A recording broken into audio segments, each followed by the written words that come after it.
Hi ಸ್ನೇಹಿತರೆ, ನಮಸ್ಕಾರ. ನಾನು ನಿಮ್ಮ ಪ್ರೀತಿಯ Muttu Biradar, target coaching centre Vijayapura ವತಿಯಿಂದ. ಸ್ನೇಹಿತರೆ, ನಿಮಗೋಸ್ಕರ ಕರೆಂಟ್ ಅಫೇರ್ಸು ಮತ್ತು ಅದರ ಜೊತೆಗೆ GK ವಿಷಯಗಳನ್ನ ನೋಡುವಂಥದ್ದು. ಇದು ನಾವು ಆಲ್ರೆಡಿ ನೋಡಿದ್ದೀವಿ. ಅದರ ಮುಂದುವರೆದಂಥ ಭಾಗ ಸಂಪೂರ್ಣವಾಗಿ ನಿಮಗೆ ಈ KS, PSI, next village accountant, PDOಗಳಿಗೆ ಸಂಬಂಧಪಟ್ಟಂತೆ ಈ ಎಲ್ಲ ವಿಷಯಗಳಲ್ಲೂ, ಎಲ್ಲ ಎಕ್ಸಾಮ್ಗಳಲ್ಲೂ ಕೂಡ ಕರೆಂಟ್ ಅಫೇರ್ಸ್ ಮೀನ್ಸ್ ಪ್ರಚಲಿತ ಘಟನೆಗಳಿಗೆ ಸಂಬಂಧಪಟ್ಟಂತಹ ಕ್ವಶನ್ಗಳು ತುಂಬಾ ಇಂಪಾರ್ಟೆಂಟ್ ಆಗ್ತಾ ಹೋಗುತ್ತವೆ. ಇವತ್ತು ನಾನು ಮೊನ್ನೆ ಆಲ್ರೆಡಿ ನಾವು ಆಗಸ್ಟ್ ತಿಂಗಳು 2024 ಆಗಸ್ಟ್ ತಿಂಗಳಲ್ಲಿ ಇರುವಂತಹ ಕೆಲವಷ್ಟನ್ನ ಡಿಸ್ಕಷನ್ ಮಾಡ್ತಾ ಹೋಗಿದ್ದೀವಿ. ಇವತ್ತು ಅದರ ಮುಂದುವರೆದಂತಹ ಭಾಗವನ್ನ ನೋಡೋಣ. ಎಸ್ ನೋಡಿ, ಹಾಗಾದ್ರೆ ನೋಡಿ, ಹೇಳಿದೆವಲ್ಲ ನಾವು ಟೋಟಲಿ ಕೇವಲ ಒಂದೇ ಅಂತಲ್ಲ, KS, PSI, PDO, village accountant, ಅದರ ಜೊತೆಗೆ FDA, SDA, ಪೊಲೀಸ್ ಎಲ್ಲ ಕಾಂಪಿಟೇಟಿವ್ ಎಕ್ಸಾಮ್ಗೂ ಕೂಡ ಉಪಯುಕ್ತವಾಗುವಂತಹ ಪ್ರಚಲಿತ ಘಟನೆಗಳು. ಅದು ಎಲ್ಲಿಂದ ಅಂದ್ರೆ ಜನವರಿಯಿಂದ ಆಗಸ್ಟ್ ವರೆಗೂ ಅನ್ನುವಂಥದ್ದು. ಸ್ವಲ್ಪ ಆಗಸ್ಟ್ಲಿಂದ ನಾನು ಉಲ್ಟಾ ಹೋಗ್ತಾ ಇದ್ದೀನಿ. ಏನಕ್ಕೆ ಅಂತಂದ್ರೆ ಈ ಕಡೆಯಿಂದ ಹುಡುಗರು ಕವರ್ ಮಾಡ್ಕೊತ ಹೋಗ್ಲಿ ಅನ್ನುವಂಥ ಕಾನ್ಸೆಪ್ಟ್ಗೋಸ್ಕರ. ಹಾಗಾದ್ರೆ ನೋಡೋಣ ಫಸ್ಟ್ ಕ್ವಶನ್ ಏನಿದೆ ಅಂತ ನೋಡಿ. ಈ ತರ ಫಸ್ಟ್ ಕ್ವಶನ್, ಈ ಕ್ವಶನ್ಗಳು ನಿಮ್ಮ ಬರುವಂತದ್ದು ಏನಿದೆ ಅಂತ ಕ್ವಶನ್ ಕೇಳಿದಾಗ, ಪ್ರಸ್ತುತ ಅಂದ್ರೆ 2020 ನೋಡಿ, ಪ್ರಸ್ತುತ 2024ರಲ್ಲಿ RBIನ ಗವರ್ನರ್ ಯಾರು ಅನ್ನುವಂಥದ್ದು. ನೋಡಿ, RBIನ ಗವರ್ನರ್, ಪ್ರಸ್ತುತ ಗವರ್ನರ್ ಯಾರು ಅನ್ನುವಂಥದ್ದು ನೋಡಿ. ಆಪ್ಷನ್ ಎ ಕೊಟ್ಟಿದ್ದಾರೆ ಅಜಿತ್ ಕುಮಾರ್ ದೋವೆಲ್ ಅಂತೇಳಿ, ಆಪ್ಷನ್ ಬಿ ಇದೆ ಪ್ರವೀಣ್ ಸೂದ್ ಅಂತೇಳಿ, ಆಪ್ಷನ್ ಸಿ ಇದೆ ಶಕ್ತಿಕಾಂತ್ ದಾಸ್ ಅಂತೇಳಿ, ಇನ್ನ ಡಿ ಇದೆ ಜಗದೀಶ್ ಕುಮಾರ್ ಅಂತೇಳಿ. ನೋಡಿ, RBIನ ಪ್ರಸ್ತುತ ಗವರ್ನರ್ ಜನರಲ್ ಅಥವಾ ಗವರ್ನರ್ ಯಾರು ಅಂತ ನೋಡ್ತಾ ಬಂದಾಗ ಅದಕ್ಕೆ ಸರಿಯಾದ ಆನ್ಸರು ಎಸ್, ನಿಮ್ಗೆ ಗೊತ್ತಿರುವಂತದ್ದು ಎಸ್, ಅದುವೇ ಶಕ್ತಿಕಾಂತ್ ದಾಸ್. ನೀವು ಅನ್ಬಹುದು, sir Shaktikanta Das already sir old ಇರೋದಲ್ಲ, ಇದು ಕರೆಂಟ್ ಅಫೇರ್ಸ್ ಅಲ್ಲ ಅನ್ಬಹುದು. ಆದ್ರೆ ಗೊತ್ತಿರಲಿ, 3 ತಿಂಗಳಿಗೊಮ್ಮೆ 6 ತಿಂಗಳಿಗೊಮ್ಮೆ ಇತ್ತೀಚೆಗೆ ಆ ರೇಪೋ ದರ, ರಿವರ್ಸ್ ರೇಪೋ ದರ, ಬ್ಯಾಂಕ್ ದರ ಹೆಚ್ಚು ಕಡಿಮೆ ಮಾಡ್ತಾ ಬರ್ತಾ ಹೋಗ್ತಾರೆ. ಏರಿಕೆ ಆಗತ್ತೆ, ಇಳಿಕೆ ಆಗತ್ತೆ. ಸೊ ಅವುಗಳ ಕಾನ್ಸೆಪ್ಟ್ಗಿಂತ ಅವುಗಳ ರೇಟ್ ಕೇಳಬಹುದು. ರೇಪೋ ರೇಟ್ ಅಂದ್ರೆ ಏನು, ರಿವರ್ಸ್ ರೇಪೋ ರೇಟ್ ಅಂದ್ರೆ ಏನು, ಬ್ಯಾಂಕ್ ರೇಟ್ ಅಂದ್ರೆ ಏನು, ಪ್ರಸ್ತುತ ಎಷ್ಟಿದೆ ಕೇಳಬಹುದು. ಅದು ಇಲ್ಲ ಅಂದ್ರೆ ಸ್ವಲ್ಪ ಎಸ್ ಈ ರೀತಿನಾದ್ರೂ ಕೇಳಬಹುದು. ಪ್ರಸ್ತುತ RBIನ ಗವರ್ನರ್ ಯಾರಿದಾರಂತೂ ಕೂಡ ಕೇಳ್ತಾ ಬರಬಹುದು. ಅದಕ್ಕೆ ಸರಿಯಾದ ಆನ್ಸರ್ ಗೊತ್ತಿರಲಿ, ಶಕ್ತಿಕಾಂತ್ ದಾಸ್ ಪ್ರಸ್ತುತ RBIನ ಗವರ್ನರ್ಗಳು, ಶಕ್ತಿಕಾಂತ್ ದಾಸ್ ಗೊತ್ತಿರಲಿ. ಹಾಗಾದ್ರೆ RBI ಬಂದಾಗ RBI ಬಗ್ಗೆ ಜಾಸ್ತಿ ಹೋಗಲ್ಲ, ಜಸ್ಟ್ ಬೇಸಿಕ್ ನೋಡ್ತಾ ಬರ್ತಾನು. RBI 1935ರಲ್ಲಿ ಸ್ಥಾಪನೆಯಾಗಿದೆ. RBI 1900 ನೋಡಿ, RBI ಬಗ್ಗೆ ನೋಡ್ತಾ ಹೋದ್ರೆ ಜಸ್ಟ್ ನಾನು ಬೇಸಿಕ್ ಜಾಸ್ತಿ ಹೋಗಲ್ಲ, ಸ್ವಲ್ಪ ಮಾತ್ರ. RBI 1935ರಲ್ಲಿ ಸ್ಥಾಪನೆಯಾಗಿದೆ. ಎಲ್ಟನ್ ಯಂಗ್ ಕಮಿಟಿ ಅಂತ ಕರಿತಾ ಹೋಗ್ತೀವಿ. ಎಲ್ಟನ್ ಯಂಗ್ ಅನ್ನುವಂತಹ ಕಮಿಟಿ ಅನ್ವಯವಾಗಿ 1934 ಈ ಕಾಯ್ದೆಯ ಪ್ರಕಾರ 1935ರಲ್ಲಿ ಸ್ಥಾಪನೆಯಾಗಿದೆ. ಇದರ ಕೇಂದ್ರ ಕಚೇರಿ ಮೊದಲು ಕಲ್ಕತ್ತಾದಲ್ಲಿತ್ತು. ನೋಡಿ, ಇದರ ಕೇಂದ್ರ ಕಚೇರಿ ಮೊದಲು ಕಲ್ಕತ್ತಾದಲ್ಲಿತ್ತು. ಪ್ರಸ್ತುತ ಇದರ ಕೇಂದ್ರ ಕಚೇರಿ ಮುಂಬೈದಲ್ಲಿದೆ. ಕರ್ನಾಟಕದ ವಾಣಿಜ್ಯ ನಗರಿ ಮುಂಬೈನಲ್ಲಿದೆ. ಗೊತ್ತಿರಲಿ, ಎಲ್ಲಿ? ಮುಂಬೈನಲ್ಲಿ. ಇದರ ಪ್ರಸ್ತುತ ಮತ್ತು ಅಥವಾ 25ನೆಯ ಗವರ್ನರ್ ಯಾರು ಅಂತ ಕೇಳಿದಾಗ ಅದೇ ನೋಡಿದೀವಿ, ಶಕ್ತಿಕಾಂತ್ ದಾಸ್ ಅಂತೇಳಿ, ಶಕ್ತಿಕಾಂತ್ ದಾಸ್. ಹಾಗಾದ್ರೆ ಮೊದಲ ಗವರ್ನರ್ 1935ರಲ್ಲಿ ಮೊದಲ ಗವರ್ನರ್ CD ದೇಶ್ಮುಖ್. ಅದ್ರಗಿಂತ ಮುಂಚೆ ನಮ್ಮ ಭಾರತದವರು ಬಂದಾಗ CD ದೇಶ್ಮುಖ್ ಭಾರತದವರು. ಆದ್ರೆ 1935ರಲ್ಲಿ ಬಂದಾಗ ಓಸ್ಟರ್ ಸ್ಮಿತ್ ಅಂತ ಬರ್ತಾರೆ. ಎಸ್, ಇಷ್ಟು ಸಾಕು. ಹಿಂಗೆ ಇದ್ರ ಬಗ್ಗೆ ನೋಡ್ತಾ ಹೋದ್ರೆ RBI ಕುರಿತು ಸಂಪೂರ್ಣವಾದ ಮಾಹಿತಿ ನೋಡೋದಾಗುತ್ತೆ. ಬೇಡ, ಜಸ್ಟ್ ನಾವು ಬೇಕಾಗಿದ್ದು RBI ಗವರ್ನರ್ ಯಾರು ಅಂತ ಕೇಳಿದಾಗ ಎಸ್, ಪ್ರಸ್ತುತ ಗವರ್ನರ್ ಶಕ್ತಿಕಾಂತ್ ದಾಸ್. ಫಸ್ಟ್ 1935ರಲ್ಲಿ ಓಸ್ಟರ್ ಸ್ಮಿತ್ ಅಂತ ಬರ್ತಾ ಹೋಗ್ತಾರೆ.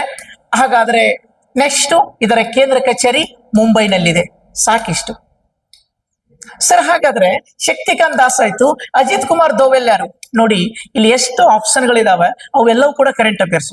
ಅಜಿತ್ ಕುಮಾರ್ ದೋವೆಲ್ ಅವ್ರು ಏನಿದಾರಲ್ಲ ನೋಡಿ, ಪ್ರಸ್ತುತ ಭಾರತದ ಭದ್ರತಾ ಸಲಹೆಗಾರರಾಗಿ ನೇಮಕವಾಗಿದ್ದಾರೆ. ಇಷ್ಟು ದಿನನೂ ಅವರೇ ಇದ್ರು. 5ನೇ ಬಾರಿ ನೋಡಿ, 5ನೇ ಬಾರಿ ಭಾರತದ ಭದ್ರತಾ ಸಲಹೆಗಾರರಾಗಿ ನೇಮಕಗೊಂಡಿದ್ದಾರೆ. ಅವರೇ ಅಜಿತ್ ಕುಮಾರ್ ದೋವೆಲ್.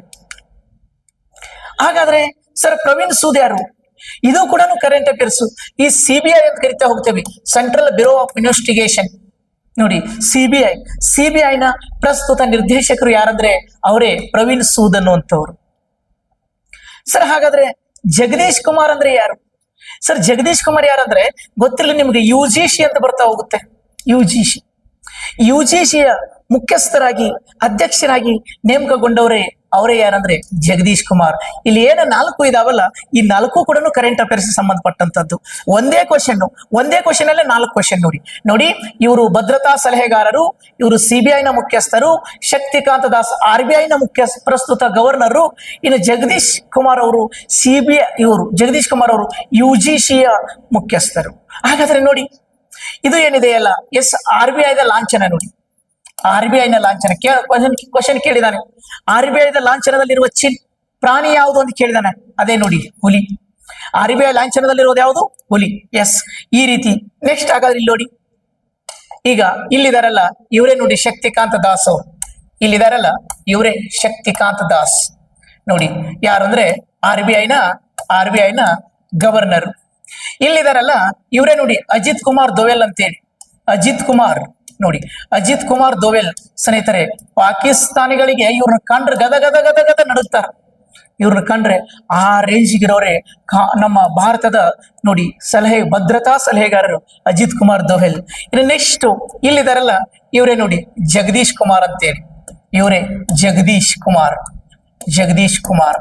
ಇವರೇ ನೋಡಿ ಈ UGC ಅಂತ ಕರಿತಾ ಹೋಗ್ತೇವೆ, UGCಯ ಮುಖ್ಯಸ್ಥರು. ಇದು ಮೊದಲನೇ ಕ್ವಶನ್. ನೋಡಿ, ಯಾಕಂದ್ರೆ ಬೇಗ ಹಂಗೆ ಕ್ವಶನ್ಗೆ ಹೋಗೋದಕ್ಕಿಂತನೂ ಒಂದೇ ಕ್ವಶನ್ ನೋಡಿದ್ರು ಕೂಡ ಸಂಪೂರ್ಣವಾಗಿ ಅದರ ಮಾಹಿತಿ ನೋಡೋಣ ಅನ್ನೋ ಕಾರಣಕ್ಕೋಸ್ಕರ ಇದನ್ನು ಸಂಪೂರ್ಣ ನೋಡಿದ್ವಿ. ಹಾಗಾದ್ರೆ ನೆಕ್ಸ್ಟ್ ಕ್ವಶನ್ ನೋಡಿ. ನೆಕ್ಸ್ಟ್ ಕ್ವಶನ್ ಏನಂತಿದೆ ಅಂತ ಕೇಳಿದ್ರೆ, ನೆಕ್ಸ್ಟ್ ಕ್ವಶನ್ ನೋಡಿ, 87ನೇ ಕನ್ನಡ ಸಾಹಿತ್ಯ ಸಮ್ಮೇಳನ ನಡೆಯುವ ಸ್ಥಳ ಯಾವುದು ಅಂತ ಕೇಳಿದಾನೆ.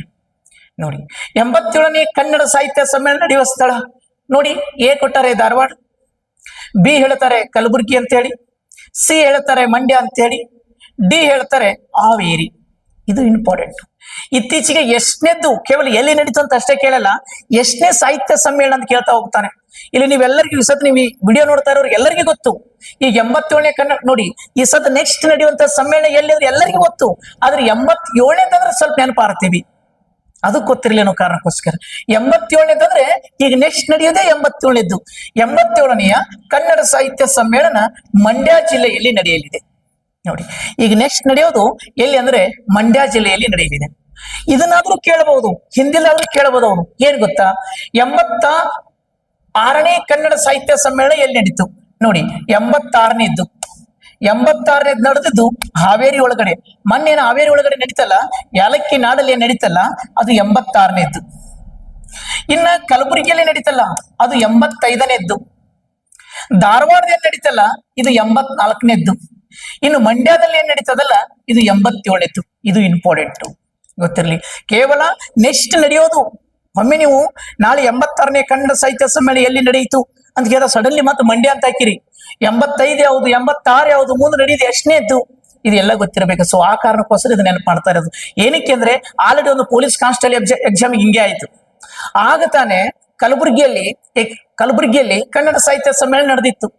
ಆದ್ರೆ ಎಕ್ಸಾಮ್ ನಲ್ಲಿ ಏನ್ ಕೇಳ್ಬಿಟ್ಟ, 84ನೇ ಕನ್ನಡ ಸಾಹಿತ್ಯ ಸಮ್ಮೇಳನ ಎಲ್ಲಿ ಅಂತ ಕೇಳ್ಬಿಟ್ಟ. ಎಲ್ಲರೂ ಕಲಬುರಗಿ ಅಂತ ಹಾಕಿದ್ರು. ಅವ ಕೇಳಿದ್ದು 84. ಇವರೆಲ್ಲರೂ ಹಾಕಿ ಬಂದಿದ್ದು ಕಲಬುರಗಿ. ಅದಕ್ಕೋಸ್ಕರ ಇವು ಗೊತ್ತಿರಲಿ. 84ಲ್ಲಿ, 85ಲ್ಲಿ, 86ಲ್ಲಿ, 87ಲ್ಲಿ ಅವುಗಳ ಅಧ್ಯಕ್ಷರು ಯಾರಾಗಿದ್ರು ಇವು ಸಂಪೂರ್ಣ ನೋಡ್ತಾ ಬರಬೇಕಾಗುತ್ತೆ.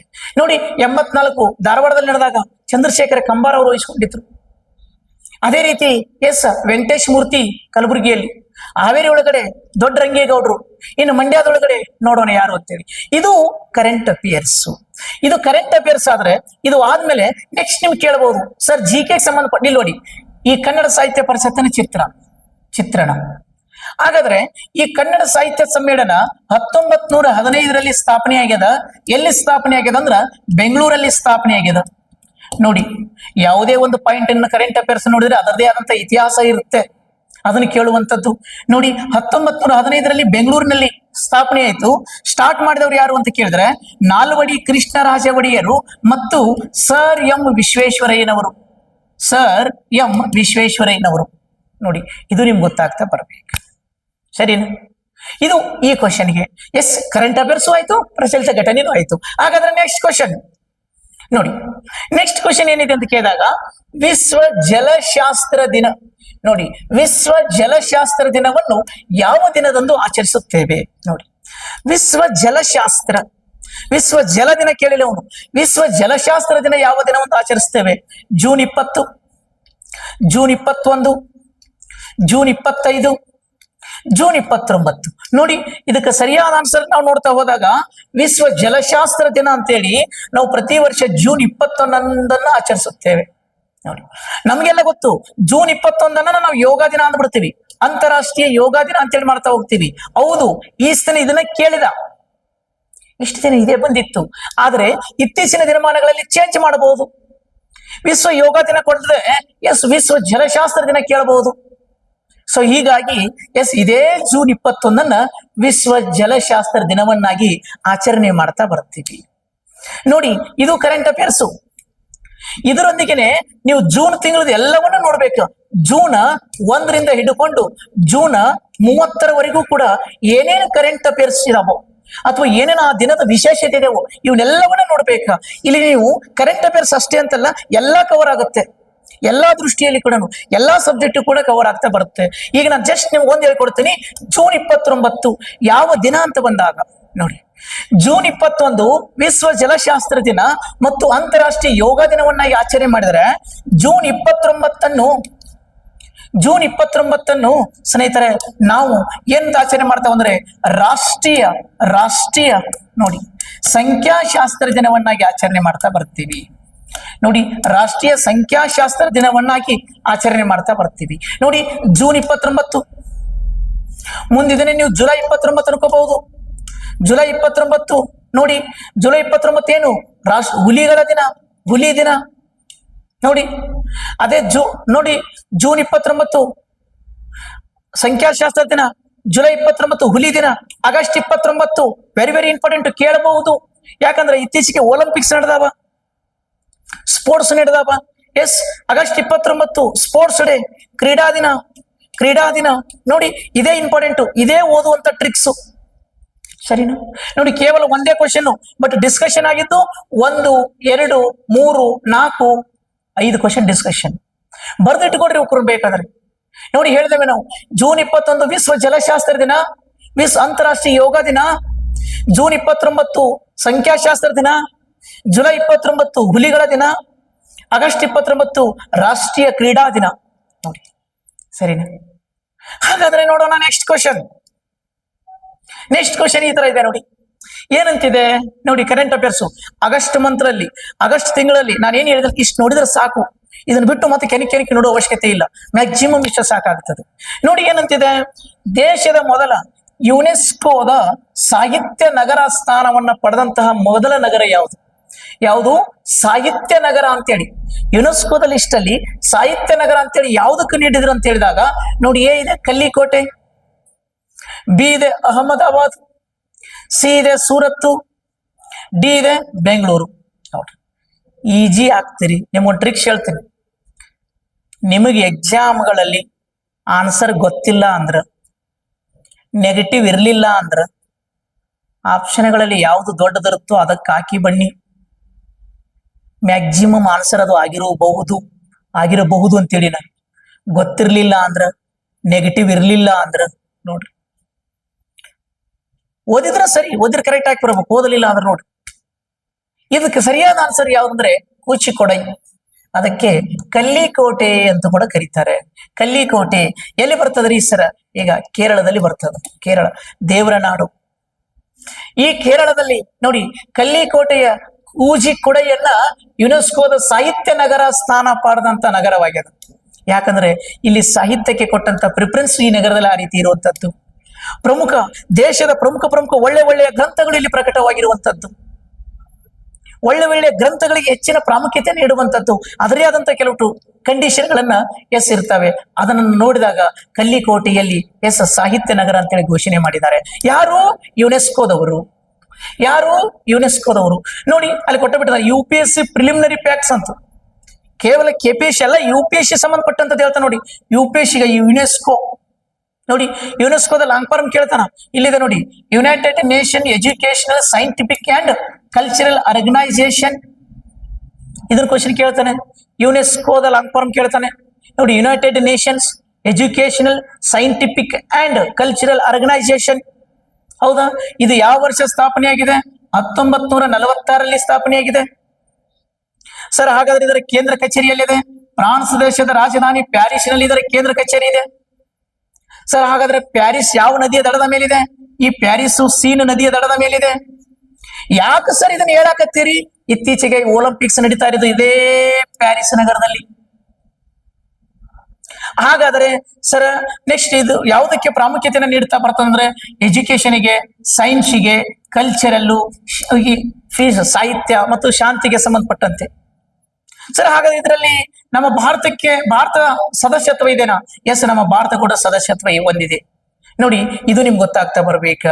ಹಿಂಗೆ ಒಂದೇ ಕ್ವಶನ್ ಅನ್ನು ಓದ್ರಿ, ಸಂಪೂರ್ಣ ತಿಳ್ಕೊರಿ. ಅರ್ಧಮುರ್ಧ ಬೇಡ.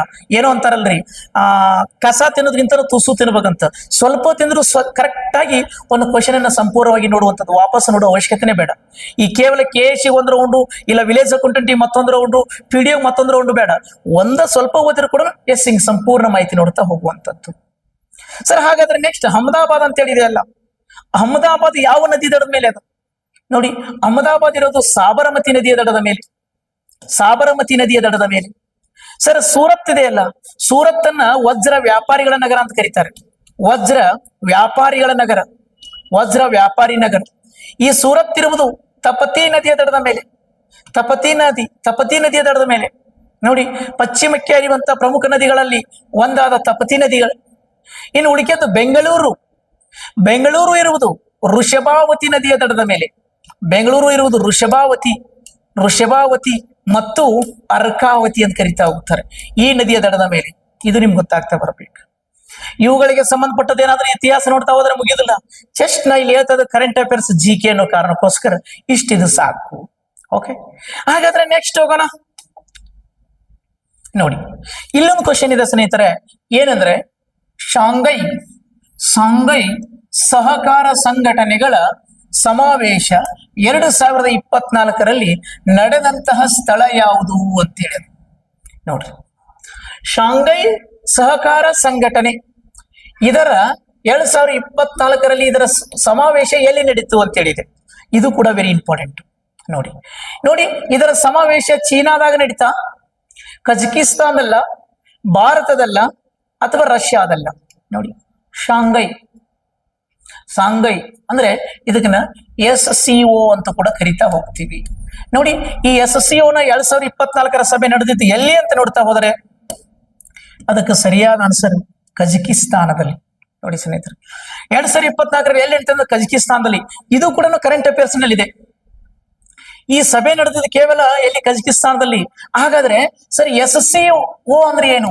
ಶಾಂಘೈ ಕೋಆಪರೇಷನ್ ಆರ್ಗನೈಸೇಷನ್ ಯಾವಾಗ ಸ್ಥಾಪನೆ ಆಯ್ತು? 2001 ಜೂನ್ 15ರಲ್ಲಿ ಸ್ಟಾರ್ಟ್ ಆಯ್ತು.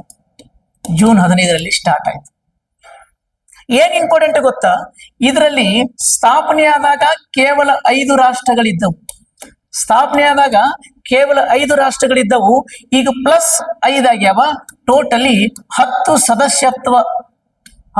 ಸದಸ್ಯ ರಾಷ್ಟ್ರಗಳು ಇದ್ರಾಗ ಅದಾವ. ಕ್ವಶನ್ ಕೇಳ್ತಾನೆ.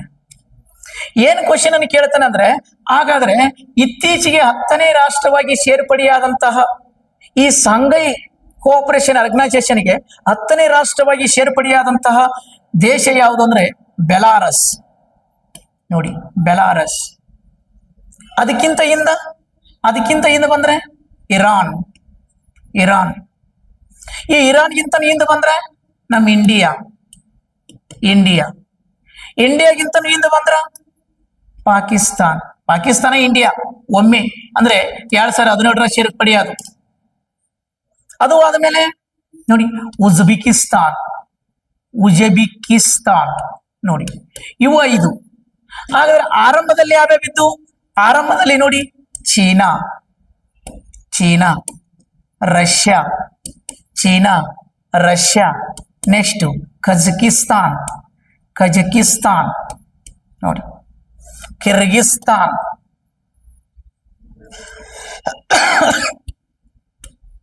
ಕಿರ್ಗಿಸ್ತಾನ್. ನೆಕ್ಸ್ಟ್ ತುಜಕಿಸ್ತಾನ್. ಇವೆಲ್ಲ ಸ್ಥಾನ ಇದರಾನುವ ನೋಡ್ರಿ, ಇದು ನೋಡ್ತಾ ಹೋಗ್ತೀವಿ ಸರ್. ಹಾಗಾದ್ರೆ ಇದರ ಕೇಂದ್ರ ಕಚೇರಿ ಎಲ್ಲಿ ಅದ? ಇದರ ಕೇಂದ್ರ ಕಚೇರಿ ಚೀನಾದ ಬೀಜಿಂಗ್ ಒಳಗಡೆ ಅದ. ಇದರ ಕೇಂದ್ರ ಕಚೇರಿ ಎಲ್ಲಿ ಅದಂದ್ರ ಚೀನಾದ ಬೀಜಿಂಗ್ ಒಳಗಡೆ ಅದ. ಇಷ್ಟು ಸಾಕು, ಇನ್ಕ್ಲೂಡಿಂಗ್ ಕೇಸ್ ಪ್ರಿಲಿಮಿನರಿವರೆಗೂ ಇಷ್ಟು ಸಾಕು. ನಾನು ಹೇಳ್ತಾ ಇರೋದು ಕರೆಂಟ್ ಅಫೇರ್ಸ್ ಅಲ್ಲಿ. ಮತ್ತೆ ನೀವು ಏನಾದ್ರೂ ಡೀಪ್ ಆಗಿ ನೀವು ರಾಷ್ಟ್ರೀಯ ಮತ್ತು ಅಂತಾರಾಷ್ಟ್ರೀಯ ಸಂಬಂಧಗಳನ್ನ ನೋಡ್ತಾ ಹೋದ್ರೆ ಬಹಳ ಬರ್ತದೆ.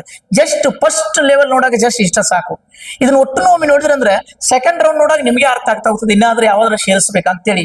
ಇದು ನಿಮ್ಗೆ ಗೊತ್ತಾಗುವಂತ ಪಾಯಿಂಟ್. ಇಲ್ಲಿ ಏನಿದಾವಲ್ಲ 4 ಕೂಡ ಇದರ ಸದಸ್ಯ ರಾಷ್ಟ್ರಗಳು ನೋಡ್ರಿ. ಆದ್ರೆ 2024ರಲ್ಲಿ ನಡೆದಿರುವಂತದ್ದು ಕಜಕಿಸ್ತಾನದಲ್ಲಿ. ಸರಿನಾ? ಓಕೆ, ಹಾಗಾದ್ರೆ ನೆಕ್ಸ್ಟ್ ಕ್ವಶನ್ ನೋಡೋಣ. ನೋಡಿ, ನೆಕ್ಸ್ಟ್ ಕ್ವಶನ್ ಇದೆ.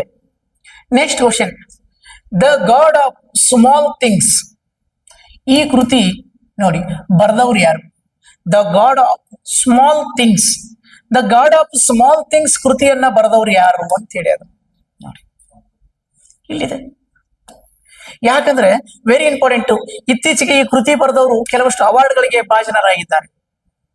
ಆದ್ರೆ ಒಂದು ಕಡೆ ಏನ್ ಮಾಡ್ತಾ ಹೋಗ್ತಾನೆ, ಈ ವ್ಯಕ್ತಿಗಳನ್ನು ಕೊಡ್ತಾನೆ, ಈ ಕಡೆ ಕೃತಿನ ಕೊಡ್ತಾನೆ, ಒಂದಿಸಿ ಬರೀರಿ ಕೇಳ್ತಾನೆ. ಇವ್ರು ಅಷ್ಟು ಇಂಪಾರ್ಟೆಂಟ್ ನೋಡಿ. The god of small things ಕೃತಿಯ ಕರ್ತೃ ಯಾರು ಅಂತಂದ್ರೆ ಅವರೇ ಅರುಂಧತಿ ರಾಯ್. ಯಾರು? ಅರುಂಧತಿ ರಾಯ್ ನೋಡಿ. ನೆಕ್ಸ್ಟ್ ಸಲ್ಮಾನ್ ರಸ್ತಿ ಅವರು ಬರೆದಿದ್ದು ಮಿಡ್ ನೈಟ್ ಚಿಲ್ಡ್ರನ್ ಅಂತೇಳಿ ನೋಡ್ತಾ ಹೋಗ್ತೀವಿ. ಇವ್ರು ಬರೆದಿದ್ದು mid night children, mid night children ಅಂತೇಳಿ ನೋಡ್ತಾ ಹೋಗ್ತೀವಿ. ಹೌದಾ? ಹಾಗಾದ್ರೆ ಏನ್ ಗೊತ್ತಾ, ಇವ್ರ 4 ವಿಶೇಷತೆ ಅಂದ್ರೆ ಇವ್ರ 4 ಜನ ಮ್ಯಾನ್ ಬುಕ್ಕರ್ ಪ್ರಶಸ್ತಿಯನ್ನು ಪಡೆದಾರ ನೋಡಿ. ಮ್ಯಾನ್ ಬುಕ್ಕರ್ 1969ರಲ್ಲಿ ಸ್ಥಾಪನೆಯಾಗಿರುವಂತಹ ಮ್ಯಾನ್ ಬುಕ್ಕರ್ ಪ್ರೈಸ್ ಪಡೆದಿರುವಂತವ್ರು ಇವರು. ಅರವಿಂದ್ ಅಡಿಗ, ಕಿರಣ್ ದೇಸಾಯಿ ಅವರು, ದ ವೈಟ್ ಟೈಗರು. ಹೌದಾ? ಇವೆಲ್ಲವನ್ನ ನೋಡ್ತಾ ಹೋಗ್ತೀವಿ. ಇದು ಇಂಪಾರ್ಟೆಂಟ್. ಹಾಗಾದ್ರೆ ನೆಕ್ಸ್ಟ್ ನೋಡಿ, ನೆಕ್ಸ್ಟ್ ಇಲ್ಲೊಂದು ಕ್ವಶನ್ ಇದೆ. ಇತ್ತೀಚೆಗೆ ಚೀನಾ ಏನ್ ಮಾಡಿತು ಅಂದ್ರೆ ಚಂದ್ರನ ಅಧ್ಯಯನಕ್ಕಾಗಿ ಒಂದು ನೌಕೆಯನ್ನು ಕಳಿಸಿತ್ತು. ಆ ನೌಕೆ ಬರ್ಬೇಕಂದ್ರೆ ಚಂದ್ರನ ದಕ್ಷಿಣ ತುದಿಯಲ್ಲಿರುವ ಕಲ್ಲು ಮತ್ತು ಮಣ್ಣನ್ನು ಹೊತ್ತುಕೊಂಡು ಬಂದಿದೆ. ಹಾಗಾದ್ರೆ ಚಂದ್ರನ ಅಧ್ಯಯನಕ್ಕೆ ಚೀನಾದವರು ಕಳಿಸಿದಂತಹ ನೌಕೆಯ ಹೆಸರೇನು ನೋಡಿ. ಚೀನಾದವರು ಕಳಿಸಿದ ನೌಕೆಯ ಹೆಸರು ಚಾಂಗ್ E6 ಅಥವಾ ಚಾಂಗ್ F6, ಚಾಂಗ್ G6, ಚಾಂಗ್ H6 ಅಂತೇಳಿ ನೋಡ್ತಾ ಹೋದಾಗ ನೋಡಿ, ಇದಕ್ಕೆ ಸರಿಯಾದ ಆನ್ಸರು ಚಾಂಗ್ E6 ನೋಡಿ. ಅದೇ ಇಲ್ಲೇ ನೋಡಿ, ಈಗ ಚಾಂಗ್ E6 ಇದು ಏನಿದೆ ಅಲ್ಲ ಕೆಳಗಡೆ ಇದೆಲ್ಲ ಚಂದ್ರನ ಮೇಲೆ ದಕ್ಷಿಣ ಭಾಗದಲ್ಲಿ ಇಳಿದದ. ಬರ್ಬೇಕಂದ್ರ ಅದು ಅಂತೇಳಿ ಸುಮಾರು ಒಂದು 2 kg ವಸ್ತು ತಗೊಂಡು ಬಂದದ. ಕಲ್ಲು ಮಣ್ಣು ತಗೊಂಡ್ಬಂದದ. ಅದುವೇ ಚಾಂಗ್ 6. ಈ ಚಾಂಗ್ ಇಲ್ಲಿ ಆಲ್ರೆಡಿ ಅವ್ರು ನೋಡಿ, ಈಗ ಆಲ್ರೆಡಿ ಅದ್ರಾಗ ಚಾಂಗ್ E5, ಚಾಂಗ್ E4, E3, E2 ಅಂತೆಲ್ಲ ಕಳಿಸ್ಯಾರ ಅವ್ರು. ಹೌದಾ? ಒಟ್ಟು ನಿಮ್ಗೆ ಗೊತ್ತಿರ್ಲಿ, ಚಾಂಗ್ E6 ಅನ್ನುವಂಥದ್ದು. ಒಟ್ಟ ಚಾಂಗ್ ಅಂತ ಬಂತು. ಇಂಪಾರ್ಟೆಂಟ್, ಸ್ವಲ್ಪ ಕನ್ಫ್ಯೂಸ್ ಮಾಡ್ತಾ ಹೋಗ್ತಾನೆ. ಸೊ ಅದಕ್ಕೆ ಸರಿಯಾದ ಆನ್ಸರ್ ಯಾವ್ದಂತ ಕೇಳಿದ್ರೆ ಗೊತ್ತಿರಲಿ, ಚಾಂಗ್ ಕಳಿಸಿದ ಯಾವ ದೇಶ ಅಂತ ಕೇಳಬಹುದು, ಅದುವೇ ಚೀನಾ. ಕಳಿಸಿದ ಯಾವ ದೇಶ ಅಂದ್ರೆ ಅದೇ ಯಾವುದು? ಚೀನಾ. ಅದನ್ನು ಬಿಟ್ಟರೆ ನೀವು ಹೆಚ್ಚಿನ ಮಾಹಿತಿ ಬೇರೆ ರೀತಿ ಏನಾದ್ರೂ ನೋಡ್ತಾ ಹೋದ್ರೆ ಕೇಳಬಹುದು. ಚಂದ್ರನ ಮೇಲೆ ಕಾಲಿಟ್ಟಂತ ಮೊದಲ ವ್ಯಕ್ತಿ ಯಾರು ಅಂತ ಕೇಳಬಹುದು. ಚಂದ್ರನ ಮೇಲೆ ಕಾಲಿಟ್ಟಂತಹ ಮೊದಲ ವ್ಯಕ್ತಿ 1969ರಲ್ಲಿ ಅವರೇ ನಿಮ್ಗೆ ಗೊತ್ತಾದ ನೀಲ್ ಆರ್ಮ್ಸ್ಟ್ರಾಂಗ್. ಹೌದಾ? ಅವರು ಫಸ್ಟ್ ಹೆಜ್ಜೆ ಇಟ್ಟು ಒಂದು ಮಾತನ್ನು ಹೇಳ್ತಾರೆ, ನನ್ನ ಚಿಕ್ಕ ಹೆಜ್ಜೆ, ನನ್ನದೊಂದು ಚಿಕ್ಕದಾದ ಹೆಜ್ಜೆ ಮನುಕುಲಕ್ಕೆ ದೊಡ್ಡ ಹೆಜ್ಜೆ. ಇದನ್ನು ಕೂಡ ಕೇಳ್ಯಾನ. ಚಂದ್ರನ ಮೇಲೆ ಕಾಲನ್ನ ಇಟ್ಟು ನನ್ನ ಒಂದು ಚಿಕ್ಕ ಹೆಜ್ಜೆ ಮನುಕುಲಕ್ಕೆ ದೊಡ್ಡ ಹೆಜ್ಜೆ ಅಂತ ಹೇಳಿದವರು ಯಾರು ಅಂದ್ರೆ ನೀಲ್ ಆರ್ಮ್ಸ್ಟ್ರಾಂಗು. ನೀಲ್ ಆರ್ಮ್ಸ್ಟ್ರಾಂಗು ಫಸ್ಟ್ ಹೆಜ್ಜೆ ಇಟ್ರೆ ಸೆಕೆಂಡ್ ಹೆಜ್ಜೆಯನ್ನು ಇಟ್ಟವನು ಎಸ್ ಬುಚ್ ಆಲ್ಡ್ರಿನ್. ಎರಡನೇ ಬೇರೆ ಇಟ್ಟವನು ಬುಚ್ ಆಡ್ರಿನ್ ಅಂತ ಬರ್ತಾ ಹೋಗ್ತಾರೆ, ಆಡ್ರಿನ್. ಮೂರನೇ ಹೆಜ್ಜೆ ಇಟ್ಟವನು ಮೈಕಲ್ ಕಾಲಿನ್. ಇದು ಇಂಪಾರ್ಟೆಂಟು, ಯಾಕಂದ್ರೆ ಮೊನ್ನೆ ಮೈಕಲ್ ಕಾಲಿನ್ ಅವ್ರು ತೀರ್ಕೊಂಡ್ರು. ಈಗ ಈ ವ್ಯಕ್ತಿ ಮೊನ್ನೆ ತೀರ್ಕೊಂಡ, ಮೈಕಲ್ ಕಾಲಿನ್ ಅನ್ನೋರು ಮೊನ್ನೆ ತೀರ್ಕೊಂಡ್ರು. ಸೊ ಹೀಗಾಗಿ ಇದನ್ನು ಕೇಳುವಂತ ಚಾನ್ಸಸ್ ಇದೆ ನೋಡಿ. ಸೊ ಅದೇ ರೀತಿ ನೀವು ಚಂದ್ರನ ಕುರಿತು ಅಧ್ಯಯನವನ್ನ ಏನೇನಂತಾರೆ ಅಂತ ಕೇಳಬಹುದು. ಚಂದ್ರನ ಕುರಿತು ಅಧ್ಯಯನವನ್ನ ಸೆಲೆನೋಲಜಿ ಅಂತ ಕರೀತಾರ, ಮತ್ತು ಚಂದ್ರಾಲಜಿ ಅಂತ ಇರ್ತಾರೆ ನೋಡಿ. ಚಂದ್ರನ ಕುರಿತು ಅಧ್ಯಯನವನ್ನ ಸೆಲೆನೋಲಜಿ, ನಿಮ್ಗೆ ಗೊತ್ತಾದ ಕಲ್ಲುಗಳ ಕುರಿತು ಅಧ್ಯಯನವನ್ನ ಪೆಟ್ರೋಲಾಜಿ, ಪೆಟ್ರೋಲಾಜಿ. ಮಣ್ಣಿನ ಕುರಿತು ಅಧ್ಯಯನವನ್ನ ಪೆಡಾಲಜಿ. ಭೂಕಂಪದ ಕುರಿತು ಅಧ್ಯಯನವನ್ನ ಸಿಸ್ಮೋಲಜಿ. ಜ್ವಾಲಾಮುಖಿ ಕುರಿತು ಅಧ್ಯಯನವನ್ನ ವೋಲ್ಕೆನಾಲಜಿ. ಹಣ್ಣುಗಳ ಕುರಿತು ಅಧ್ಯಯನವನ್ನ ಪೋಮೋಲಜಿ. ಹೀಗೆ ಅದೇ ರೀತಿ ನಮ್ಮ ಶಾಸನಗಳ ಕುರಿತು ಅಧ್ಯಯನವನ್ನ ಎಪಿಗ್ರಫಿ.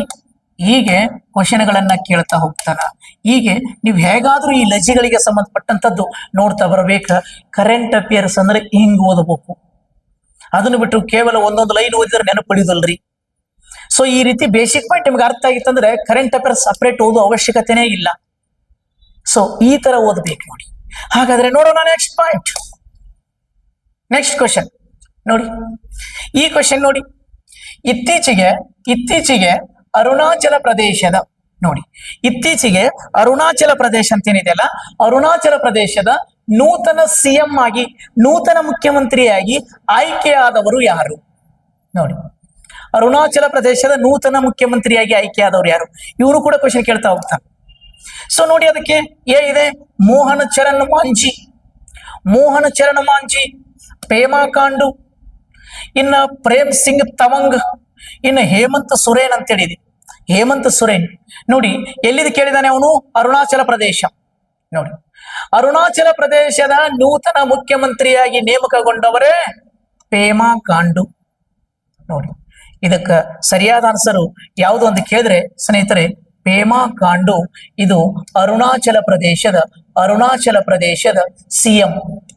ಅರುಣಾಚಲ ಪ್ರದೇಶದ ಸಿಎಂ, ಅರುಣಾಚಲ ಪ್ರದೇಶದ ಸಿಎಂ ಆಗಿ ನೇಮಕಗೊಂಡಾರ ನೋಡ್ರಿ ಸರ್. ಹಾಗಾದ್ರೆ ಈ ಮೋಹನ್ ಚರಣ್ ಮಾಂಜಿ ಇದಾರಲ್ಲ, ಇವರು ಎಲ್ಲಿದು ಅಂತಂದ್ರೆ ನೋಡಿ, ಇವರು ಒಡಿಸ್ಸಾದ ಸಿಎಂ ಆಗಿ ನೇಮಕಗೊಂಡಾರ ನೋಡಿ. ಇಲ್ಲಿ ಸಿಎಂ ಅಂತ ಮೇಲೆ ಹಾಕ್ಬಿಡ್ತೀನಿ. ಒಡಿಸ್ಸಾದ ಸಿಎಂ ಆಗಿ ಮೋಹನ್ ಚರಣ್ ಮಾಂಜಿ ಅವರು ನೇಮಕಗೊಂಡಿದಾರ. ಇನ್ನು ಪ್ರೇಮ್ ಸಿಂಗ್ ತಮಂಗ್ ನೋಡಿ, ಎಷ್ಟು ಚಂದದ ಹೆಸರು, ಪ್ರೇಮ್ ಸಿಂಗ್ ತಮಂಗ್.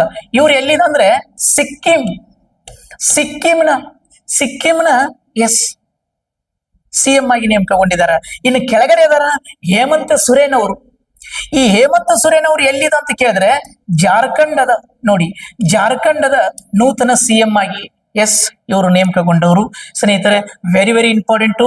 ಇಲ್ಲಿ ಅವರ ಸಿಎಂ ಗಳನ್ನ ಕೇಳಬಹುದು, ಇಲ್ಲ ಅಂದ್ರೆ ಈ ರಾಜ್ಯದ ರಾಜಧಾನಿಗಳನ್ನ ಕೇಳಬಹುದು. ಹೀಗಾಗಿ ನಿಮಗೋಸ್ಕರ ಒಂದು ಮ್ಯಾಪ್ ಮೂಲಕ ಇದನ್ನ ನೋಡ್ತಾ ಹೋಗ್ರಿ. ನೋಡಿ ಇಲ್ಲಿದೆ ನೋಡಿ ಎಸ್. ಈಗ ಅರುಣಾಚಲ ಪ್ರದೇಶ ಸ್ನೇಹಿತರೆ, ಈಗ ಇಲ್ಲಿದೆ ಅಲ್ಲ, ಇದು ಅರುಣಾಚಲ ಪ್ರದೇಶ. ಕ್ವಶನ್ ಕೇಳ್ತಾ ಹೋಗ್ತಾನೆ. ಇದು ಅರುಣಾಚಲ ಪ್ರದೇಶದ ರಾಜಧಾನಿ ನೋಡಿ ಇಟಾನಗರ್ ಅಂತ ಅಲ್ಲಿ ನೋಡ್ರಿ, ಇಟಾನಗರ. ಇದನ್ನು ಬಿಟ್ರೆ ಕ್ವಶನ್ ಕೇಳಬಹುದು, ಅರುಣಾಚಲ ಪ್ರದೇಶದ ಯಾವ ದೇಶಗಳೊಂದಿಗೆ ಗಡಿಯನ್ನು ಹಂಚಿಕೊಂಡಿದೆ ಅಂತ ಕೂಡ ಕೇಳಬಹುದು. ಇಲ್ಲಿ ನಿಮ್ಗೆ ಇಲ್ಲಿ ಮಯನ್ಮಾರ್ ನೋಡ್ತಾ ಹೋಗ್ತೀರಿ, ಈಗ ಇಲ್ಲಿ ಭೂತಾನ್ ನೋಡ್ತಾ ಹೋಗ್ತೀರಿ, ಈಗ ಇಲ್ಲಿ ಮಯನ್ಮಾರು, ಇಲ್ಲಿ ಚೀನಾ, ಭೂತಾನು, ಈಗ 3 ನೋಡ್ತಾ ಹೋಗ್ತೀವಿ ನೋಡ್ರಿ. ಇವುಗಳನ್ನು ಕ್ವಶನ್ ಕೇಳುವಂತದ್ದು. ಇಂಥ ಅರುಣಾಚಲ ಪ್ರದೇಶದ ನೂತನ ಸಿಎಂ ಆದವ್ರೆ ಯಾರು, ಎಸ್ ಪೇಮಾ ಖಾಂಡು. ಹೌದಾ? ಹಾಗಾದ್ರೆ ನೆಕ್ಸ್ಟ್ ಕ್ವಶನ್ ಹೇಳಿದ್ದೇವೆ ಅಲ್ಲಿ. ನೆಕ್ಸ್ಟ್ ಯಾವ್ದು, ಒಡಿಸ್ಸಾ ನೋಡಿ ಎಲ್ಲಿದೆ. ಈಗ ಒಡಿಸ್ಸಾದ ಈಗ ಇಲ್ಲಿದೆ ನೋಡ್ರಿ, ಒಡಿಸ್ಸಾ ಸ್ನೇಹಿತರೆ. ಈ ರಾಜ್ಯಗಳು ಸ್ವಲ್ಪ ಇಂಪಾರ್ಟೆಂಟ್. ಈ ಒಡಿಸ್ಸಾದ ರಾಜಧಾನಿ ಇಲ್ಲಿದೆ ನೋಡಿ, ಒಡಿಸ್ಸಾದ ರಾಜಧಾನಿ ಭುವನೇಶ್ವರ. ಹೌದಾ? ಇಂಥ ಒಡಿಸ್ಸಾದ ರಾಜಧಾನಿ ಓಕ ಮೋಹನ್ ಚರಣ್ ಮಾಂಜಿ ಅವರು ನೇಮಕಗೊಂಡಿದ್ದಾರೆ. ಈ ಒಡಿಸ್ಸಾದ ಕರೆಂಟ್ ಅಫೇರ್ಸ್ ಎಲ್ಲ ಪಾಯಿಂಟ್ ನೋಡ್ಕೊತ ಹೋಗ್ರಿ. ಒಡಿಸ್ಸಾದ GK ಪಾಯಿಂಟ್ ನೋಡ್ಕೊತ ಹೋಗ್ರಿ. ಒಡಿಸ್ಸಾದ ಕರಾವಳಿ ತೀರವನ್ನ ಉತ್ಕಲ ಕರಾವಳಿ ತೀರ ಅಂತ ಕರೀತಾರೆ. ಈ ಒಡಿಸ್ಸಾದಲ್ಲಿರುವಂತಹ ನೋಡಿ ನ್ಯಾಷನಲ್ ಪಾರ್ಕ್ ನೋಡ್ಕೊತ ಹೋಗ್ರಿ. ಒಡಿಸ್ಸಾದಲ್ಲಿರುವಂತಹ ವಿಲ್ಲರ್ ದ್ವೀಪದ ಬಗ್ಗೆ ಲಾಸ್ಟ್ ಟೈಮ್ ನೋಡಿದ್ವಿ. ಬೈತರಕನ್ನಿಕಾ ಇಲ್ಲಿ ಪಾರ್ಕ್ ಗಳನ್ನು ನೋಡ್ತಾ ಹೋಗ್ತೀವಿ. ಸ್ವಲ್ಪ ಈ ಒಡಿಸ್ಸಾದ ಬಗ್ಗೆ ನೀವು ಮಾಹಿತಿ ನೋಡ್ತಾ ಹೋಗ್ಬೇಕು. ನೋಡಿ ಇದು ಒಡಿಸ್ಸಾ ಆಯ್ತು. ನೋಡಿ ಒಂದು ಇದು ಕ್ಲಿಯರ್ ಆಯ್ತು. ಇನ್ನ ಪ್ರೇಮ್ ಸಿಂಗ್ ತವಾಂಗ್ ಎಲ್ಲಿ ಅವರು ಸಿಕ್ಕಿಂ ಅಂತ ಹೇಳಿದ್ವಿ. ಈ ಸಿಕ್ಕಿಂನವ್ರು ಇವರು. ಈ ಸಿಕ್ಕಿಂ ಎಲ್ಲಿದೆ ನೋಡಿ, ಈಗ ಇಲ್ಲಿದೆ ನೋಡ್ರಿ. ಈಗ ಸಿಕ್ಕಿಂನ ರಾಜಧಾನಿ ಈಗ ಗ್ಯಾಂಗ್ಟಕ್. ಸಿಕ್ಕಿಂನ ರಾಜಧಾನಿ ನೋಡ್ರಿ ಗ್ಯಾಂಗ್ಟಕ್. ಕ್ವಶನ್ ಅದನ್ನು ಕೇಳಬಹುದು. ಅದ್ರ ಜೊತೆಗೆ ಇಲ್ಲ ಅಂದ್ರೆ ಸ್ವಲ್ಪ ಕೇಸ್ ರೇಂಜಿಗೆ ಅಂದ್ರೆ ಸ್ನೇಹಿತರೆ, ಸಿಕ್ಕಿಂ ಯಾವ ದೇಶದೊಂದಿಗೆ ಗಡಿಯನ್ನು ಹಂಚಿಕೊಂಡಿದೆ ಮತ್ತು ಯಾವ ರಾಜ್ಯಗಳೊಂದಿಗೆ ಗಡಿಯನ್ನು ಹಂಚಿಕೊಂಡಿದೆ ಅಂತೇಳಿ KSಗೆ ಮತ್ತು UPSಗೆ ನೋಡ್ತಾ ಹೋಗ್ತೀವಿ. ಸರ್ ನಾವು ಜಸ್ಟ್ ವಿಲೇಜ್ ಅಕೌಂಟೆಂಟು PDO ಅನ್ನೋಂಗಾಗಿತ್ತಂದ್ರ ಜಸ್ಟ್ ಅಲ್ಲಿ CM ಗಳನ್ನ ನೋಡುವಂಥದ್ದು, ಅಲ್ಲಿ ರಾಜಧಾನಿಯನ್ನ ನೋಡುವಂಥದ್ದು. ಇದನ್ನ ಕ್ವಶನ್ ಕೇಳ್ಯಾರ. ಇನ್ನು ಅದು ಆದ್ಮೇಲೆ ಸ್ನೇಹಿತರೆ ಹೇಮಂತ್ ಸೊರೇನ್ ಅವರು ಎಲ್ಲಿದಂದ್ರೆ ಈಗ ಇಲ್ಲಿ ಜಾರ್ಖಂಡ ಇದೆ ನೋಡ್ರಿ. ಈ ಜಾರ್ಖಂಡದ ನೂತನ CM ಆಗಿ ಹೇಮಂತ್ ಸೊರೇನ್ ಅವರು ನೇಮಕ ಆಗಿದ್ದಾರೆ. ಅವ್ರಲ್ದೇನೆ ನಿಮ್ಗೆ ಗೊತ್ತೇ ಇದೆ, ಇತ್ತೀಚೆಗೆ ಆಂಧ್ರ ಪ್ರದೇಶದ ನೂತನ CM ಆಗಿ ನಿಮ್ಗೆ ಗೊತ್ತಿದೆ ಚಂದ್ರಬಾಬು ನಾಯ್ಡು.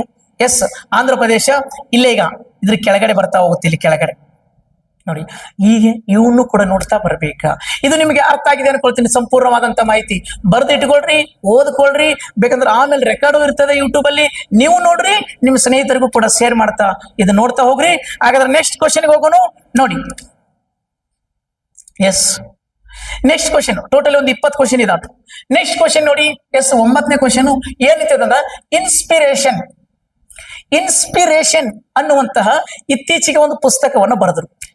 ಈ ಇನ್ಸ್ಪಿರೇಷನ್ ಅನ್ನುವಂತಹ ಪುಸ್ತಕವು ಇದು ಇತ್ತೀಚೆಗೆ ಬಿಡುಗಡೆಯಾದಂತದ್ದು. ಇದು ಯಾರ ಜೀವನ ಚರಿತ್ರೆಯನ್ನ ನೋಡಿ, ಇದು ಯಾರ ಜೀವನ ಚರಿತ್ರೆಯ ಕುರಿತು ಮಾಹಿತಿಯನ್ನ ನೀಡುವಂತಹ ಒಂದು ಪುಸ್ತಕವಾಗ್ಯದ. ನೋಡಿ, ಇದನ್ನ ನಮ್ಮ ಭಾರತದ ಪ್ರಧಾನಮಂತ್ರಿಗಳಾದ ನರೇಂದ್ರ ಮೋದಿಜಿ ಅವರು ಉದ್ಘಾಟನೆ ಮಾಡಿದ್ರು. ಹಾಗಾದ್ರೆ ಇದು ಯಾರ ಕುರಿತು ಹೇಳುತ್ತದೆ, ಯಾರ ಜೀವನ ಚರಿತ್ರೆಯನ್ನು ಒಳಗೊಂಡಿದೆ ನೋಡಿ. ಎ ಇದೆ ನರೇಂದ್ರ ಮೋದಿ ಅಂತೇಳಿ, ಬಿ ಇದೆ ವೆಂಕಯ್ಯ ನಾಯ್ಡು ಅಂತೇಳಿ, ಸಿ ಇದೆ ದ್ರೌಪದಿ ಮುರ್ಮು ಅಂತೇಳಿ, ಇನ್ನ ಡಿ ಇದೆ ನೆಲ್ಸನ್ ಮಂಡೇಲಾ ಅಂತೇಳಿ. ನೋಡಿ, ಇದಕ್ಕೆ ಸರಿಯಾದ ಆನ್ಸರ್ ಸ್ನೇಹಿತರೆ ಗೊತ್ತಿರಲಿ, ಇನ್ಸ್ಪಿರೇಷನ್ ಅನ್ನುವಂಥದ್ದು ಇದು ಯಾರ ಜೀವನ ಚರಿತ್ರೆಯನ್ನು ಹೇಳ್ತದೆ ಅಂತಂದ್ರೆ ವೆಂಕಯ್ಯ ನಾಯ್ಡು, ಉಪರಾಷ್ಟ್ರಪತಿಗಳಾದಂತಹ ವೆಂಕಯ್ಯ ನಾಯ್ಡು ಅವರ ಜೀವನ ಚರಿತ್ರೆಯನ್ನ ಹೇಳುವಂಥದ್ದು ಯಾವುದು, ಇನ್ಸ್ಪಿರೇಷನ್ ಅನ್ನುವಂಥದ್ದು. ಹಾಗಾದ್ರೆ ನೆಲ್ಸನ್ ಮಂಡೇಲಾ ಇವರು ಸ್ನೇಹಿತರೆ ಗೊತ್ತಿರಲಿ, ಇವ್ರದು the long walk to the freedom, the long walk to the freedom ಅನ್ನುವಂತಹ ಒಂದು ಜೀವನ ಚರಿತ್ರೆ ಹೊಂದಿದವರು ನೆಲ್ಸನ್ ಮಂಡೇಲಾ. ಈ ನೆಲ್ಸನ್ ಮಂಡೇಲಾ ದಕ್ಷಿಣ ಆಫ್ರಿಕಾದ ಗಾಂಧಿ ಅಂತ ಪ್ರಮುಖರು. ದಕ್ಷಿಣ ಆಫ್ರಿಕಾದ ಗಾಂಧಿ ನೆಲ್ಸನ್ ಮಂಡೇಲಾ. ನಮ್ಮ ಕರ್ನಾಟಕದ ಗಾಂಧಿ ಹರ್ಡೇಕರ್ ಮಂಜಪ್ಪ ಕರ್ನಾಟಕದ ಗಾಂಧಿ. ನೋಡಿ, ಎಲ್ಲಿಯ ಗಾಂಧಿ, ಕರ್ನಾಟಕದ ಗಾಂಧಿ. ನೋಡಿ, ಹಾಗಾದ್ರೆ ದಕ್ಷಿಣ ಆಫ್ರಿಕಾದ ಗಾಂಧಿ ನೆಲ್ಸನ್ ಮಂಡೇಲಾ. ಓಕೆನಾ? ಹಾಗಾದ್ರೆ ಮುಂದಿನ ಕ್ವಶನ್ ನೋಡೋಣ.